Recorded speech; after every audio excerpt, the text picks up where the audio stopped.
বন্ধুরা, অপহরণের অভিযোগে মাত্র 7 বছরের এক শিশুকে গ্রেপ্তার। হ্যাঁ, ঠিকই শুনছেন, 7 বছর। চট্টগ্রামের পাঁচলাইশ থানা পুলিশের এই ঘটনা এখন দেশজুড়ে প্রশ্ন তুলছে। আইন কি আমরা জানি না, নাকি আইন মানি না? ঘটনার শুরু হয় গত এপ্রিল মাসে। চট্টগ্রাম মেডিকেলে চিকিৎসার জন্য এসেছিলেন আনোয়ারা বেগম। সঙ্গে ছিল তার 4 বছরের সন্তান রামিম। হাসপাতালে ভিড়, যাওয়া আসার ভিড়ের মাঝে হঠাৎ শিশুটি হারিয়ে যায়। জিডি হয়, বেশ কয়েক মাস খোঁজাখুঁজি হয়, কিন্তু কোনো সন্ধান মেলেনি। এদিকে 7 মাস পর আনোয়ারা বেগম দায়ের করেন অপহরণ মামলা। আর সেই মামলায় অভিযুক্ত এক 7 বছরের শিশু এবং তার মা। এজাহারে বলা হয়েছে, হাসপাতালের বারান্দা থেকে খেলার কথা বলে শিশুটিকে নিয়ে যায় অপর শিশু ও তার মা। এমন অভিযোগে পুলিশ পাওয়া মাত্রই 7 বছরের ওই শিশুটিকে আটক করে মায়ের সঙ্গে থানায় আনে এবং আদালতে পাঠায়। এখন প্রশ্ন হলো, এটা কিভাবে সম্ভব? কারণ শিশু আইন 2013 এর 44-এর 1-এ খুব স্পষ্টভাবে উল্লেখ আছে, 9 বছরের কম বয়সী কোনো শিশুকে গ্রেপ্তার করা বা আটক করা বা বিচার কোনোটাই করা যাবে না।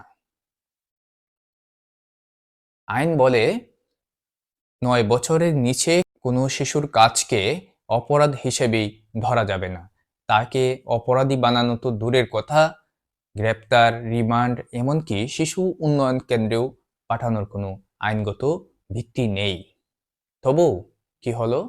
পাঁচলাইশ থানার পুলিশ আইন ভেঙে শিশুটিকে ধরে, এমনকি পাঠিয়ে দেয় টঙ্গীর শিশু উন্নয়ন কেন্দ্রে। বিচারক ঘটনা জানার পর রোববার স্পষ্ট নির্দেশ দিলেন, শিশুটিকে তার বাবার জিম্মায় মুক্তি দিতে হবে এবং জামিন মঞ্জুর করলেন। এখন প্রশ্নটা আরো গভীর। কিভাবে অভিজ্ঞ পুলিশ কর্মকর্তারা এত স্পষ্ট আইন অসাবধানতায় ভুল করতে পারেন? এটা কি শুধু ভুল, নাকি শিশু অধিকারের প্রতি এক ধরনের উদাসীনতা? একটি শিশুর মানসিক আঘাত, ভয়, দাগ কাগজে কলমে হয়তো লেখা যায় না, কিন্তু 7 বছরের একটি শিশু যখন অভিযুক্ত হয়ে থানায় যায়, তখন সেটি শুধু আইনের লঙ্ঘন নয়, এটি একটি বড় মানবিক বিপর্যয়।